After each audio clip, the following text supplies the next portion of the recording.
approach and accept Allah. He's one along with our partners and associates.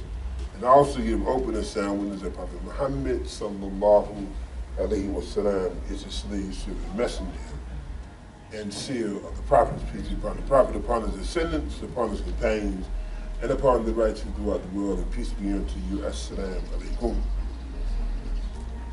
When we give this illustrious greetings of Assalamu alaikum, we have to be mindful of what that means. And when we look at this greeting, it is a profound greeting. And the very essence of that greeting has the attribute of as-salam. And Allah says that to him belong the most excellent name. And it's very important that we understand what Allah has given us this greeting and what this greeting does for us. How this greeting helps to develop human life. Because this is what the human being longs for. The human being longs for peace. And we're saying in this greeting that may the peace that flows from the source of peace be on your life. Now, as simple as that sounds, it is profound. It has great meaning. It has great social meaning. When man is lacking peace, we see all the stresses in the world. We see all the violence in the world. We see all the destruction in the world. Because man is moving away from that which will give him peace. This is why when we approach the Quran, Allah said, we say, A'udhu billahi minash shaitanir rajim. That man forgets that he has an enemy that is working to move him from that peaceful state. So when he works to move from the peaceful state, he's in an environment that is hostile, an environment of immorality, where there's no respect for senior citizens. I mean, it's just very abusive. Because when you lack peace, here's the end result. So when we give each other this greeting, we saying that may Allah's peace be on your life. You're going through your financial challenges, you're going through your physical challenges, you're going through challenges in your home, on your job, in your business. May Allah's peace be on your life. Because without it, we can't grow and evolve. That's why in the Quran, Allah says that if there's a problem and one of you is most aggressive, then all of you go against the aggressor until he submits. That's how essential and valuable peace is for the development of individual and community life. So when we give this greeting, we have to be mindful of what this greeting is reminding us of. A constant reminder that we must work for peace. If we don't work for peace, we can't progress in the world.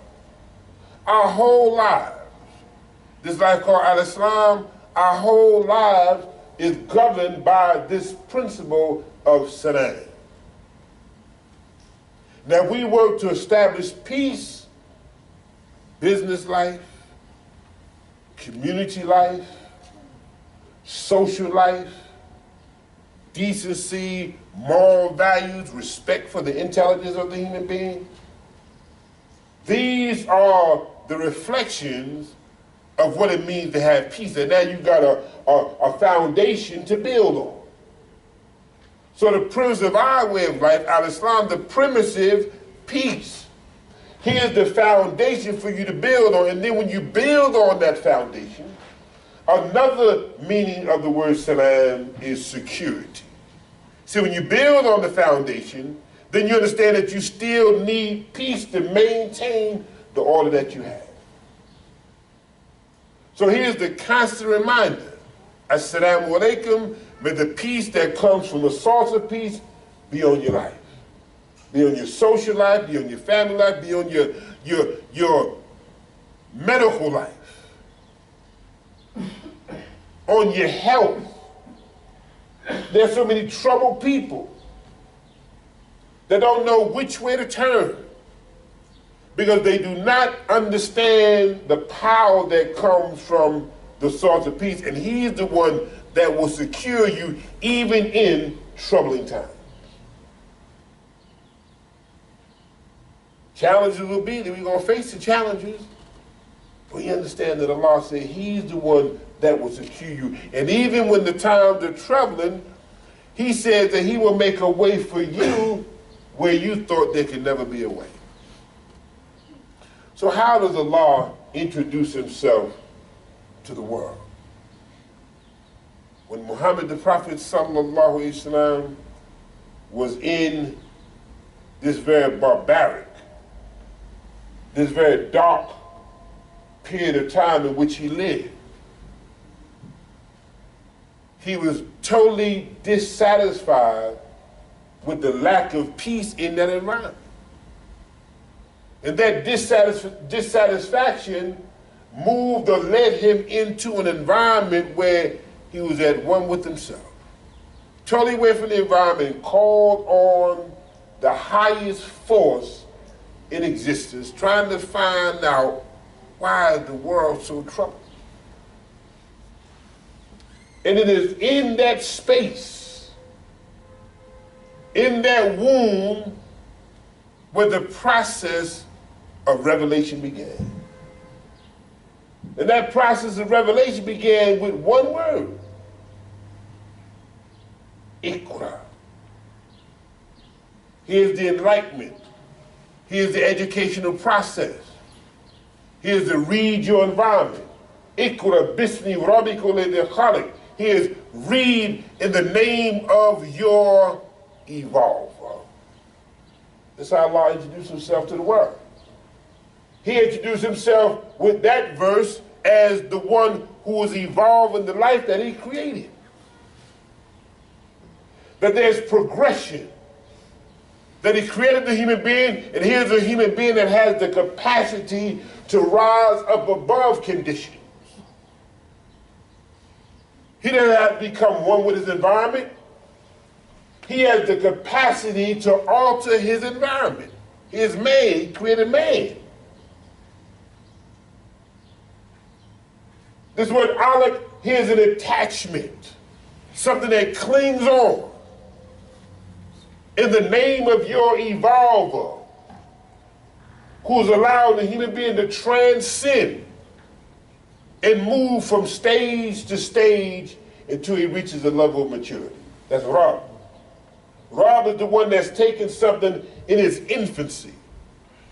It is taking something in its small stage and is allowing it to graduate to higher levels until it becomes strong, until it becomes enlightened, until it has courage, until it sees that it has the capacity to compete with its environment. That's what I'm taking you from one stage, from lowliness to insignificance to something that is almost unimaginable. So he said, read in the name of your Rabb, the one who was taking you up, allowing the human being to improve because man is moving past instinct. He doesn't operate like an animal. The animal operates purely on instinct. But the human being has the capacity to alter his environment. I tell you before, there's three things you do in any environment, only three things. You change it, you move away from it, or you become one with it. You become like that environment. And the human being, unlike an animal, has the capacity to move away, and he also has the capacity to alter and redirect his environment. He has the capacity to change it. So when we up under this influence of Rabb, we have the awareness that Allah is allowing us to graduate, to grow up, not just as a child or to a man, but to grow up in your spirituality, to grow up in your emotional state, to grow up in your intellectual capacity. Here's Rabb, he's allowing you to transcend and move and shift to higher levels of human development. So he introduced himself to the world as Rabb. And when we say Rabbi, here's your personal connection with your evolver. You have a personal connection with the one who is evolving your life. There's no influence better you can be under than to be up under the influence of Rabbi al-Alamin. And when we allow ourselves to consciously be up under the influence of the one who is allowing us to grow up, and then we grow up and then take our rightful position in society. We can grow up and be strong enough to follow the way Muhammad, the Prophet, sallallahu alaihi wasallam, laid out for us. That has taken us to the destiny of what it means to be a functional human being. A human being who understands he has to have broad concerns. A human being who understands he has to move beyond his own little concerns and see himself as being a member of the international world. That's what Hajj teaches us. Hajj teaches us that we are part of the human family. That's why the verse says, therefore serve the Rabb of the house. Don't fall in love with the house, but understand at that house, when you're on that journey called Hajj, it is at that house that the Rabb is allowing you to rise up above all the isms that separate man. At that house, you'll rise above all the isms of sexism, classism, racism, materialism, and you're getting in touch with your soul. He says, therefore, don't fall in love with the house. Therefore, serve. When you realize why you're there, serve the evolver of the house. Because it's that house that Allah is allowing you to graduate. And then it states that Muhammad the Prophet, the person who makes the Hajj with sincerity, is like coming out of the womb. He has a brand new life. Allah give you a good start, a new start. He's allowing you to grow up. And he's going to release of yesterday. So he introduces himself to the world as Rabb, not even as creator, not even as Allah. That first revelation says, Rabb, Ikra bismi rabbika alladhi khalaq. Read in the name of your evolver. There's a progressive urge in man to become dissatisfied with states. We have the capacity to break barriers. And when we really understand how Allah created us, we'll be dissatisfied with the progress we made in the world. When you understand what the Quran has done for the human being, how the Quran has impacted the world by impacting the mind and the soul of man, we'll be dissatisfied with the progress we've made in the world. Because wherever this Quran has gone, because that's why Muhammad the Prophet, peace be upon him, said that his miracle was the Quran. See, when humanity got turned on to the Quran, everything changed. The picture of how you treat the human being had to change. The way the woman was treated had to change. The way man looked out into the galaxy, into the water, changed. You know, there's a verse of the Quran where Allah talks about the barrier that separates the salt water from the fresh water. A barrier, invisible barrier. And after the revelation, it was scientifically proven for man to see that there was an invisible barrier that separated those two bodies of water. The Quran talks about that. It is a guidance for man. Not just as a spiritual being, it's a guidance for business life, it's a guidance for family life, it's a guidance for social life. It is a book of guidance. Allah says, Hudan linas. It is guidance for man. So Allah says, Iqra bismi rabbika alladhi khalaq. This is how he introduced himself to the world, as being Rabb. And then he talks about he taught man by the use of the pen. You know, the pen is a powerful tool. The pen is a means of expression as well as a tool for progress. Man has worked wonders with the pen. The pen has altered the course of almost everything, because it is through the pen that man transmits thoughts, concerns, interests, and desires. They say he taught man by the use of the pen. Taught him that which he knew not. Now you'll find, if you write, and some people haven't written since school other than signing their name on a check.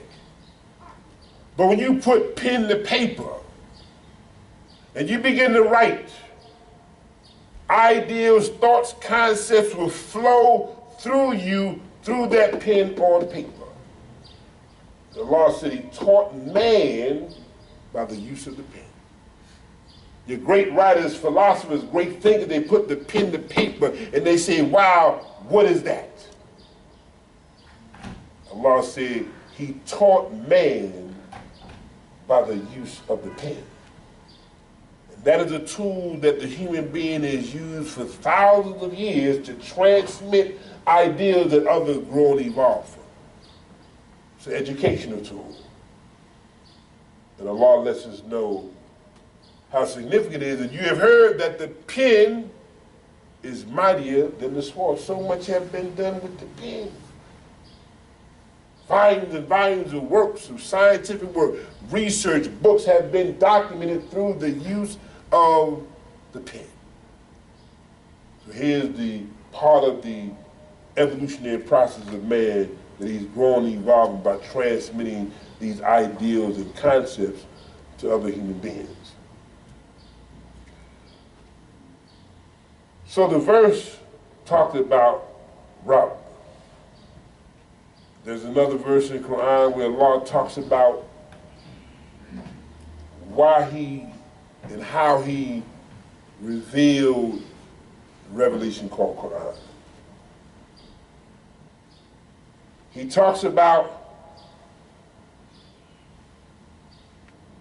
the language of the revelation is designed to provoke thought.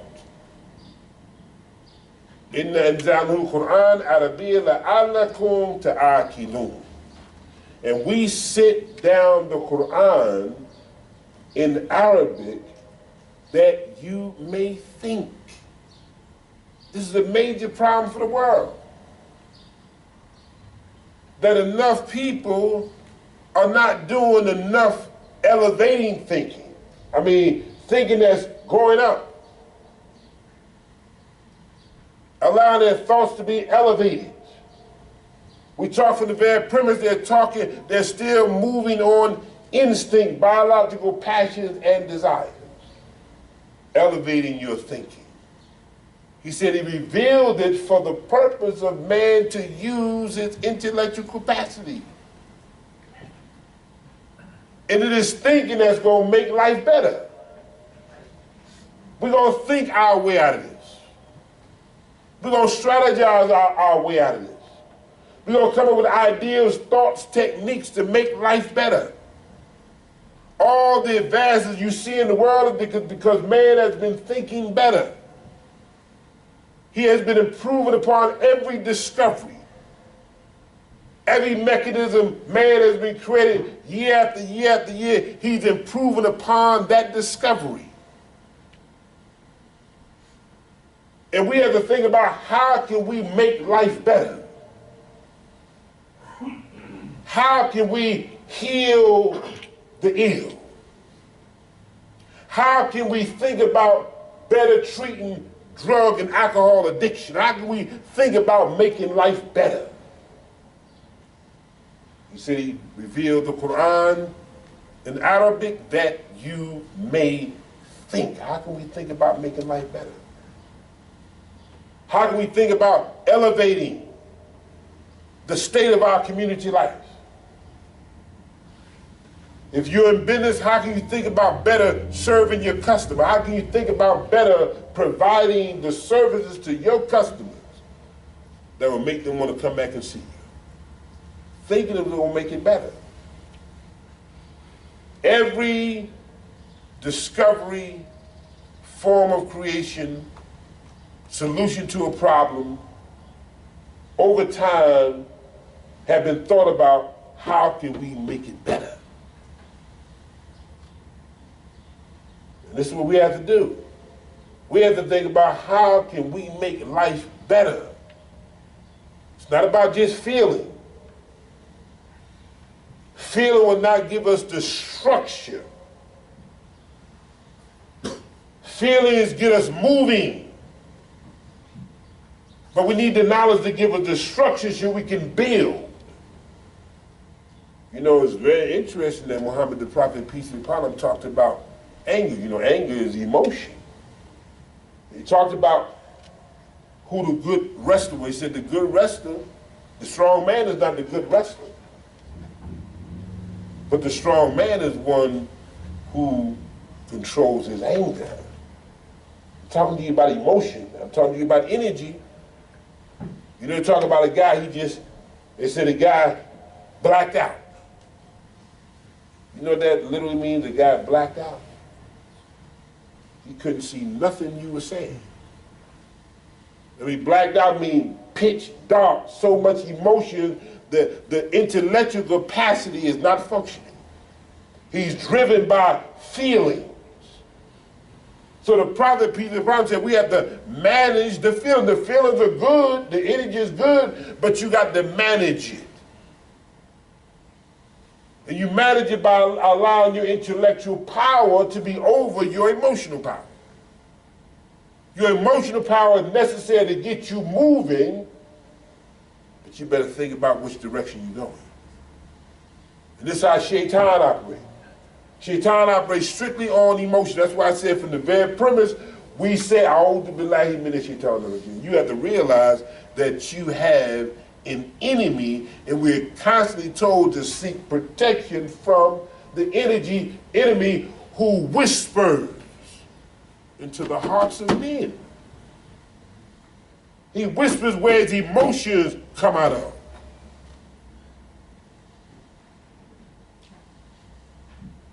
So he said, we sent down the Quran in Arabic that you may think. We have to think about how we can better improve the world, how we can better improve our society, how we can better improve our community, how we can better improve the world. By first working on how can we better improve ourselves. We got to go to war on ourselves. Now Ramadan is approaching, we have to go to work on ourselves. And we go to work on ourselves by strengthening the relationship we should have with the one who is preserving the life. Allah says in the Quran, وَاتَّقُوا اللَّهَ لَعَلَّكُمْ تُفْلِحُونَ. And be conscious of Allah that you may prosper. Here's the end result of what Allah wants for you. Allah wants you to prosper. He said, but the very basis of your prosperity is connected to the relationship you have with Allah Himself. And everything about Ramadan is about this awareness, this consciousness of Allah, how they glorify the Savior. So he said that when you become conscious of Him and you're following the system He laid out in this Quran, prosperity is assured to you. But prosperity only comes as a result of the work you put in. We talked several times, when you think of the word falah, it's the same work that's used for the work that the farmer does. If the farmer doesn't put any work, if the farmer does not prepare the land to receive the seed, to make sure sunlight comes, rain, if the farmer doesn't give the life what it needs to grow, no end results. So this word lets us know, for the Falahin, this word lets us know we have to do the work before we can expect any harvest. This is وَاتَّقُوا اللَّهَ لَعَلَّكُمْ تُفْلِحُونَ. And then some people wonder why they're not able to progress in the world. How much work have you put in? How much sacrifices have you made? How much have you inconvenienced yourself so you're equipped enough to do the job that's necessary to produce the results that you want? وَاتَّقُوا اللَّهَ لَعَلَّكُمْ تُفْلِحُونَ. And be conscious of Allah that you may prosper. Allah wants us to prosper. He don't want us to suffer.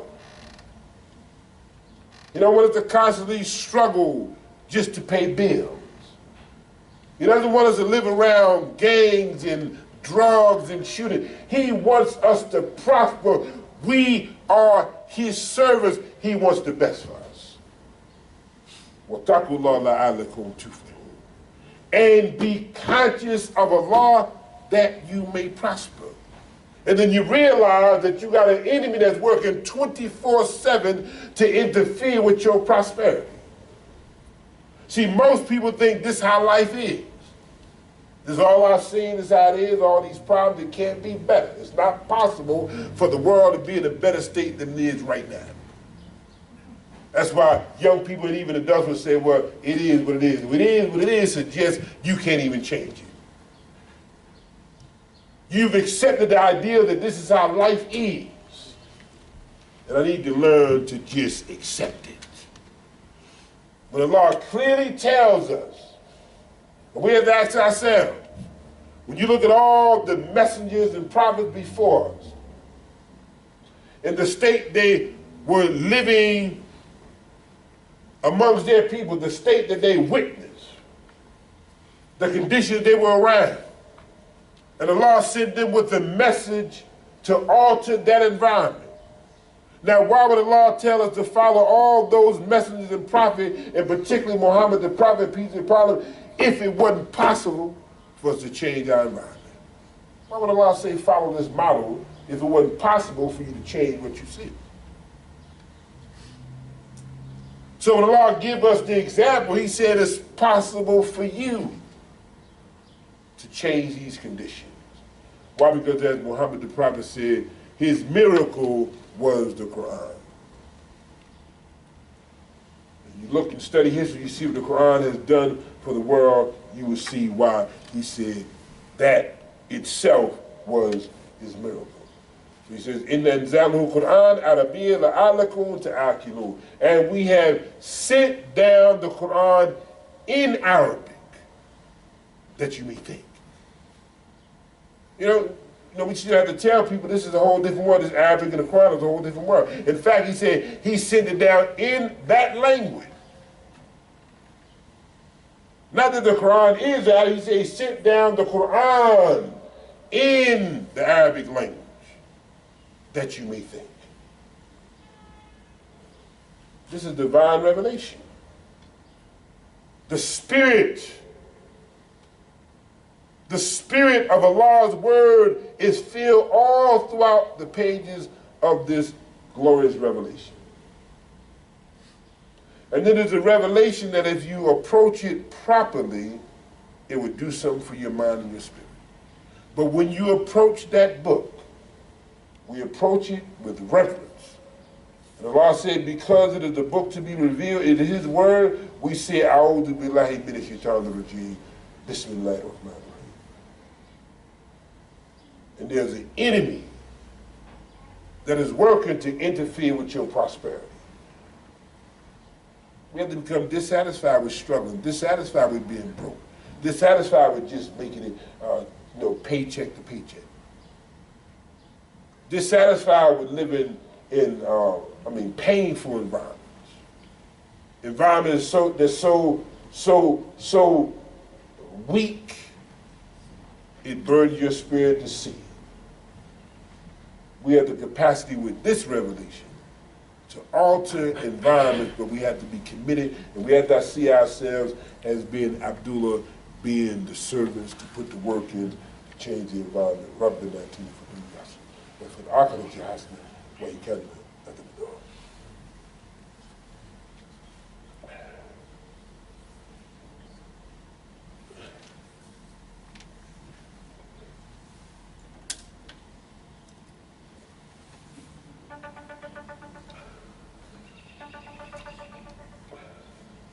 This is the good life.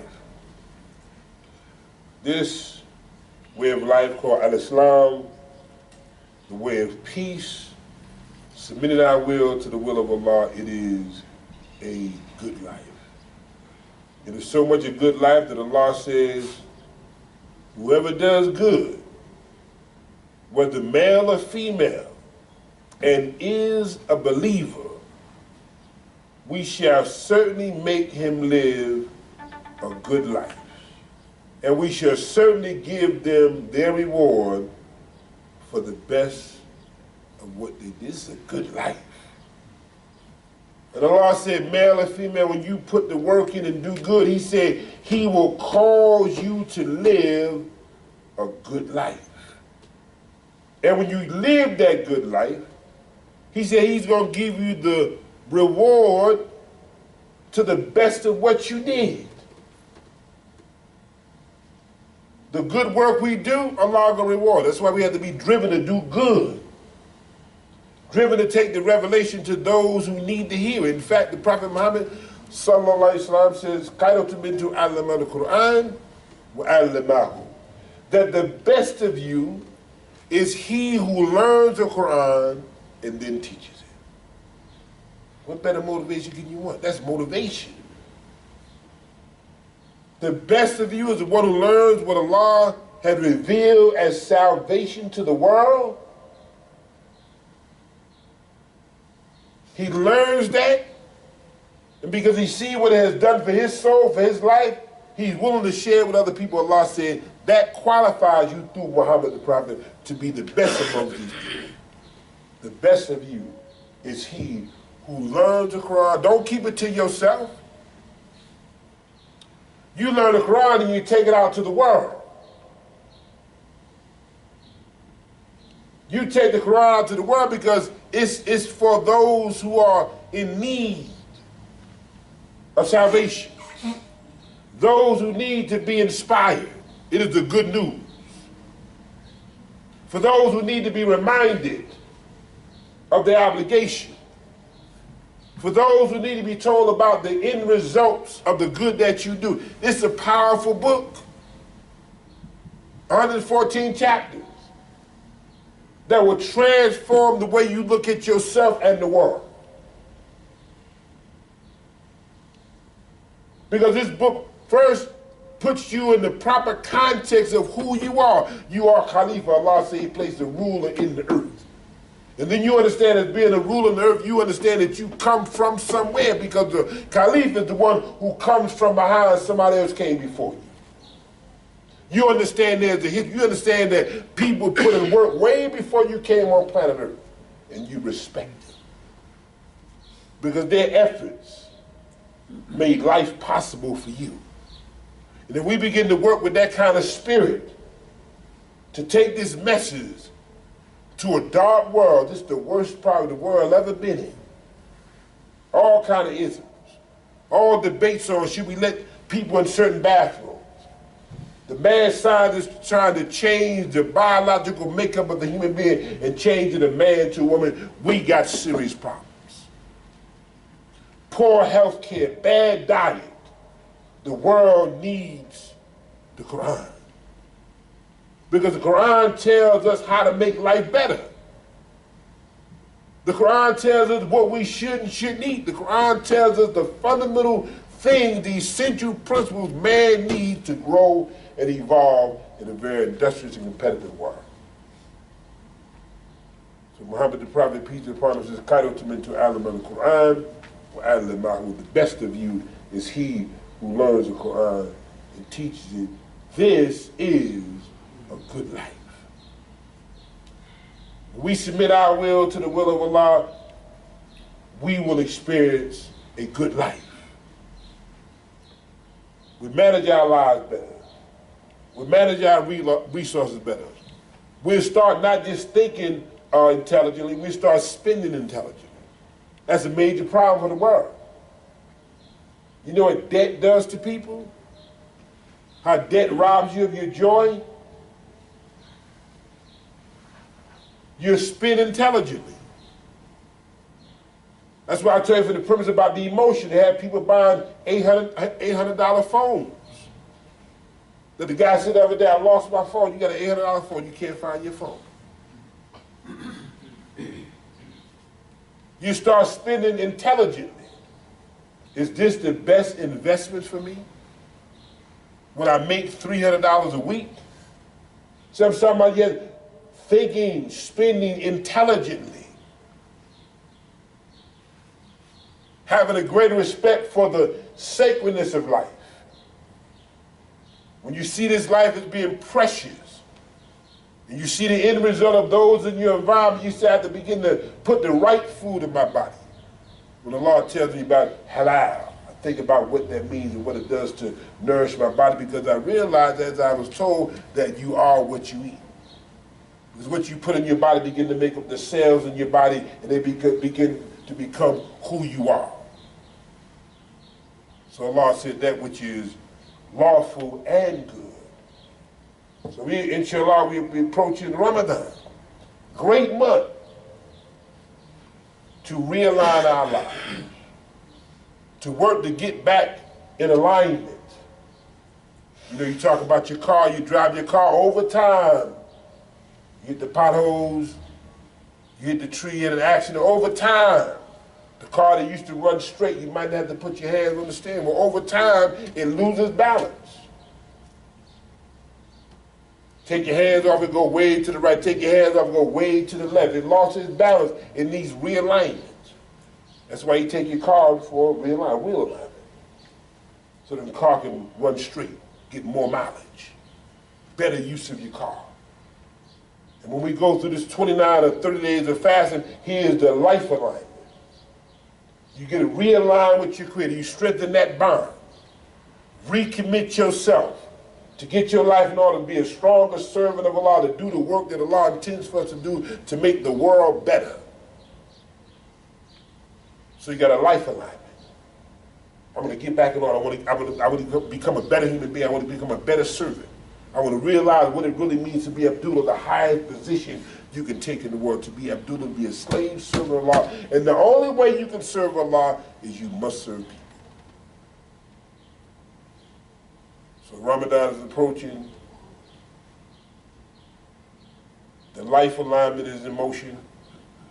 And as we strive and fast in those 29, 30 days and go into that womb where transformation takes place.